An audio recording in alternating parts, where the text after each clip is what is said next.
And I gave them food and shelter when they didn't have it. Not saying they couldn't get it, but they know the situations that they were in. You know what I mean? As school kids. And they were in school. They got kicked out, you said? Both of them got kicked out. Both of them got kicked out, and you gave them food and shelter. How did you have money for food and shelter? I learned how to do it. What you talking about, man? They came live with me in the projects in my grandmother's house. In your grandmother's house? Oh, but she was gone. Passed away. So you got the apartment to yourself. They come, but you still got to pay the rent. Yeah, I paid the rent. I paid for the love record. I was Mase manager. I was a hustler. I've always been a hustler. You were in the streets. I know how to make money. You being successful to Cam. I credit a lot to Cam, but I also credit a lot to us because behind closed doors, it was us that put him in that position. The streets of Harlem are seldom silent for very long. And once more, Jim Jones is the name that everyone is saying. Harlem's largest soap opera consistently returns to the same battleground. Regardless of the amount of time that goes by and the number of interviews that come and go, Jim Jones versus Mase and Camron. Rap music isn't the only topic here. It has to do with Harlem pride, authenticity, and legacy. And as Jim Jones starts talking, the entire city pays attention because they're all curious to hear what he has to say about Camron and Mase this time. Stories of ego and treachery are what Harlem lives on, and this narrative is unstoppable. Jim Jones's identity has been shaped by his involvement with Dipset. Harlem is stuck in the middle, wondering who actually created the empire and who was merely following along. As Camron and Mase continued to switch the story, Jim Jones has always made it clear to anybody who will listen that he was more than simply a hype man. Jim Jones saw himself as Camron's guardian, his soldier, and the person who would ensure his safety as he pursued fame. Jim Jones presents himself as a hustler who understood how to make ends meet before rap was ever a possibility. The 8-year-old child traveling alone on the train. While others were still sorting out life, the youngster was taking care of his family. Jim Jones relates to Harlem how Camron and Mase were having difficulties after being expelled from school homes. Jomo's house. I heard the news you did. Yo, you want to come through? Come through. So yeah, I would bring some bitches over there sometime. A fan. You begged us. You are a fan. A fan. Had nowhere to go after school, he unlocked his grandmother's apartment doors. Jim Jones maintains that he provided them with food, shelter, and accountability that no one else was able to do. He wasn't following along with his story. The backbone was him. However, Jim Jones was never the rescuer, according to Camron and Mase. Reminding Harlem that Jim Jones was the fan, Camron and Mase reversed the narrative. The person who, after listening to the freestyles of Harlem's most talented artists, begs to be near them. Jim began and concluded his career as a hype man, according to Camron and May. They make it seem as though Jim Jones was a partner from the beginning. They saw Jim Jones not as the architect, but as the muscle in the background. Additionally, it seems desperate when Camron and Mase inform Harlem that Jim Jones's claims of being from Harlem aren't accurate, because he was actually from the Bronx. The audience laughs more than they pay attention to Jim's side. Jim Jones is unable to shake that sting. Charismatic behavior is rewarded in Harlem instead of answers. Among the sickest talkers Harlem has ever produced is Camron. In a matter of seconds, Camron can transform a scathing accusation into a hilarious moment. Camron's iconic swagger, punchline-heavy verses, and pink fur jackets are still recognizable throughout Harlem. Camron is not required to shout back when Jim Jones yells. He's just a clown. He makes Harlem laugh with his smirk, and humor triumphs in Harlem. Additionally, Cam's dynamic deteriorates when Camron tags in Mase. Mase has always been slick. Cam could pull a practical joke on anyone with ease. Jim's suffering is turned into a comedy by Camron and Mase, and Harlem always laughs along with them. However, it's not only jokes. The conflict over Harlem heritage lies beneath the humor. In order to keep Dipset strong, Jim Jones wants Harlem to remember him as the hustler who gave up all, the soldier who guarded, and the man who took bullets and swallowed pride. Harlem should view him as the fan who pleaded his way in, according to Camron and Mase. Despite their fortunate encounter, the sidekick and Ballin were never on equal footing. Furthermore, Harlem is divided. Jim Jones is referred to as brave by some and spiteful by others. In any case, Harlem continues to observe. That is the reason Jim Jones never stops talking. Before it's too late, he tries to create his version of Harlem history in every interview, outburst, and tirade. Jim Jones is opposed to being forgotten. Jim Jones does not wish for his name to become obscure. Silence toward Jim would be an admission of defeat, even though Camron and Mase dominate the legacy. Furthermore, Jim Jones would rather be made fun of than erased. He doubles down because of this, even though he knows Harlem will continue to laugh. The receipts cannot be denied by Harlem. Jim Jones wasn't merely a supporting character when Balin dropped. The star was Jim Jones, for the first time. The crowd yelled his name louder than Camron S, thanks to the song, which carried his voice into arenas, clubs, and radios. Jim Jones became indisputable because of Balin, and the role changed for a while. Jim Jones was no longer only standing behind Camron. He was standing beside him, even taking a step in front of him. At that point, the brotherhood broke down, since Harlem can only accommodate one monarch. Jim Jones thought it was finally his turn, and that's when the smiles stopped. Camron was unwilling to share the throne. Mase was unable to accept Jim changing the narrative. And after seeing the spotlight for the first time, Jim Jones was unable to tolerate being in the background. That is the true scar that lies beneath each interview. Jim Jones wanted Balin to make him a permanent member of Harlem royalty, but he felt jealousy rather than camaraderie. He received chilly shoulders in lieu of flowers.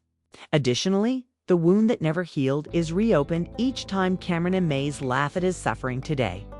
Scars, however, are unimportant to Harlem. Authenticity is important to Harlem. That's why Jim Jones finds the Bronx rumors so hurtful. Harlem nods each time Camron and Mase make fun of him for reminding folks that he's from Harlem. For them, true Harlem justice doesn't need to be expressed. Additionally, Jim Jones becomes pressured when Camron and Mase transform sincerity into humor. He seemed to be in need. He resembles the resentful uncle at the barbecue who is constantly bringing up the past. Harlem, however, is also aware of reality. In the grind, Jim Jones was present. Jim Jones was a part of the tale during the time of the explosion of rap in Harlem. Jim Jones was present when Camron and Bloodshed were making their mark on the city during Children of the Corn, even though he wasn't the songwriter. Jim Jones was there. He fulfilled his part. His scars were earned. Whether Jim Jones meant as much as he says is up for argument, not whether he was present. Harlem loves competition, which is why it can't let the feud end. Additionally, the goal of this tournament is to rewrite history. Jim Jones is also necessary for Camron and Mase for this reason. Their show wouldn't be trending as much if Jim hadn't stirred things up. Without Jim's ferocious outbursts, they wouldn't have any new jokes to make up. Jim provides them with fuel, which is the sole reason Harlem laughs with Camron and Mase. In a sense, Jim Jones maintains the relevance of his name and their brand.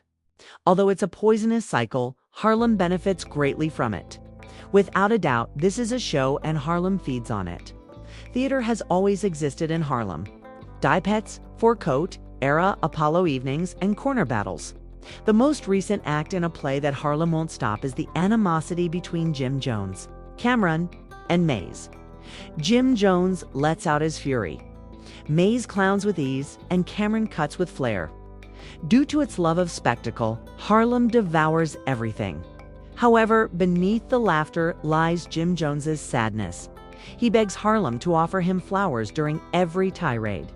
He tries to avoid being erased in every interview. He tries to transform scars into respect in every story. However, Harlem always declares Camron and Mase the winners when they turn it into a comedy. And Jim appears pressured once more. The sad irony is that Camron and Mase battle with laughter while Jim Jones fights with fire. Fire burns quickly. Laughter never goes away. Harlem isn't prepared to call it quits just yet. The city watches to see what comes next. Will Jim Jones eventually release a song that compels Mase and Camron to respond with bars rather than jokes? Will Camron eventually lose it and bury Jim with a disc to put a definitive end to the argument? Or will Mase make another cunning disclosure that permanently turns Harlem against Jim? There is Harlem pride at stake, and no one remains silent for very long when it is.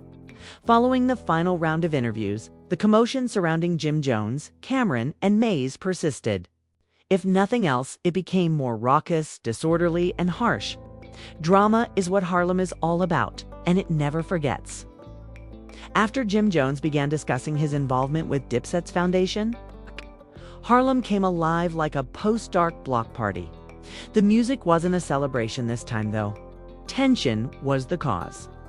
Every TikTok remix and podcast clip, every Twitter meme only fueled a flame that has been raging since the late 1990s. Jim Jones had presented his own account of events. Furthermore, Camron and Mase had no intention of allowing Harlem to declare him the winner without a struggle. Jim Jones claims that he was never merely a passenger. Jim maintains that he was the one keeping everything together while Mase was pursuing fame and Camron was after rhymes. Jim Jones affirms once more that he was the one keeping Camron safe on the streets, the one attempting to maintain his Harlem pride while raising his family, the one working hard for money as Mase vanished into the era of shiny suits. Jim's journey is replete with wounds and sacrifices, but he won't let Harlem erase him from its chronicles. Jim Jones believed that brotherhood was the foundation of Dipset. However, he was the backbone of that brotherhood rather than the favorite character that Camron and Mase want to portray him as. However, Camron and Mase are masters of Harlem humor. Camron laughs in response to Jim Jones' fiery speech. Nobody knows Harlem as well as Camron, and Harlem enjoys smooth rhetoric. The smooth punchline, the smirk, and the joke that goes deeper than a scream are all beloved in Harlem. Camron yells out to Jim Jones without wasting any time. He made fun of him. He makes fun of him. He causes Harlem to chuckle at the very suffering Jim Jones is attempting to reveal. The embarrassment doubles when Camron includes Mase in the conversation. Mase has always been able to giggle while he stabs and has always been smooth. Mase calls Jim Jones a latecomer and chuckles when he sobs about loyalty. Mase suggests that Jim Jones pleaded for a place at the table when he claims to have safeguarded Camron. Jim Jones' scars are transformed into Harlem's newest comedy special by Camron and Mase. That is what Jim Jones finds most hurtful. Camron's quips aren't the only thing making Harlem chuckle. They are giggling at Jim's suffering. It's made worse by the Bronx rumors. Jim always says, "I'm from Harlem." Mase and Camron turned into a joke. Harlem nods in agreement. Authenticity is paramount in this city. Perhaps you were never truly crowned in the first place if you had to remind others of your origins. Every time. Harlem laughs more at the jokes than at his narrative. Jim Jones feels that hurt, but he won't stop. Silence would mean erasure to him. Furthermore, Jim Jones will never consent to being forgotten. He speaks louder each time Camron and Mase make fun of him. Every time Harlem laughs, he sustains a new injury. If Harlem remembers Jim Jones, it doesn't matter to him. If Harlem forgets him, it matters to him. He keeps doubling down because he believes that Harlem will eventually understand he wasn't the tagalong. He was the glue, they'll realize. The reality is nuanced. Harlem recalls that throughout the grind, Jim Jones was present. Harlem recalls the anthems that made the borough proud, the Pink Rainbow period and the Dipset wave. Harlem recalls Jim Jones standing in front of Ballon rather than behind him as he echoed across stadia. The equilibrium Camron had established over the years was appended by that song, which made Jim indisputable. The hype man had suddenly taken center stage, and Camron was unable to conceal his uneasiness. The scar is still bleeding as of right now. Jim Jones believed that Ballon would make him a permanent member of Harlem royalty. But Harlem is aware that it was the start of animosity. It is debated in Harlem, according to others. Jim Jones was constantly resentful and waited for Camron to fail so he could succeed. Others claim that Mase simply feeds the flames by clowning both sides when it suits him, and that Camron could never bear to share the throne. The rivalry now centers more on Harlem heritage than music. Dipset was actually carried by whom? Who actually created the Harlem era? Was it Jim Jones with the bustle? Camron with the style, or Mase with the smoothness. The feud persists because Harlem is unable to make a decision. However, all of this is ironic. Jim Jones depends on Camron and Mase as much as they do on him. Every time his name is spoken, their platform flourishes. His widely shared tirades make their jokes more effective. Their show wouldn't be trending as much if Jim Jones hadn't been their source of inspiration. Their clapbacks wouldn't be stuck to Harlem. Camron and Mase lose their favorite target when Jim is absent, even though he may appear to be the pressed one. They all depend on one another for that skewed balance. The fissures are still there, despite their inability to acknowledge it. Fans of Harlem are becoming agitated. Some people are fed up with the same arguments being made repeatedly. Instead of comedic videos, some people like actual bars. They want Jim Jones and Camron to follow suit and become Harlem Way through music rather than memes. However, Kim is aware that Jim can't outshine his magnetism, and Jim is aware that jokes don't win. Because of this feud remains trapped in podcasts and interviews where the humor outweighs the suffering. But every time it occurs, Harlem is still haunted by the same event. The assertion that Jim Jones learned how to rap from Mase. Jim's words caused Harlem to freeze. How can Jim assert that he was the hustler who created the empire if Mase actually taught him how to rap? That information spread like wildfire throughout the city. It was deemed evidence that Jim was never the architect by half of Harlem, who laughed. The other half nodded, stating that it clarified his early development, his delivery, and his ascent under the Dipset flag. The argument became more than just an ego dispute after that one line. It made it a matter of Harlem history itself. Harlem won't let this story go because of this. Because Harlem is arguing for their own heritage rather than simply three men. Jim Jones is a metaphor for the hustler vying for attention. Camron stands in for the slick talker who used charm to win the title. Mase is a metaphor for the slick provocateur who moves through the center. They created an era together. But now they are dismantling it to show who was more important. Harlem remains a spectator, picking sides but never bringing the curtain down. Because every silence feels like a loss. Jim Jones is unable to quit. Because every giggle feels like a victory. Camron and Mase can't stop laughing. Harlem adores the show and will not stop watching. The unfortunate thing is that no one actually wins. Jim Jones seems under pressure. Camron appears to be petulant. Mase appears to be a prankster who never takes sides. Harlem appears split, half amused, half arguing, but all dependent on the mayhem. How long can Jim Jones continue to play this game before being rejected outright by Harlem? Camron and Mase always turn his suffering into a comedy. Harlem converts his battles for recognition into memes every time. And Jim's credibility erodes more each time Harlem chuckles. But he would be erased by silence. And it's worse than being made fun of. Jim Jones continues to battle. Mase continues to stir while Camron continues to clop. The crown remains on the table. But no one is proudly wearing it as Harlem watches the endless performance from the front row. And until the story is altered by someone dropping the last move, a stanza, a track, or a confession, the city will be trapped in this soap drama indefinitely. Harlem is currently awaiting the next spark. Will Jim Jones eventually enter the booth and make Mase and Camron answer with bars? Will Camron eventually release a DVD that permanently buries Jim? Or will Mase, who is always slick, reveal something else that turns Harlem against Jim once more? No one is aware. However, there's no doubt that Harlem's dignity is still at stake. And the outcome of the next action could determine who will hold the crown going forward. Warm up.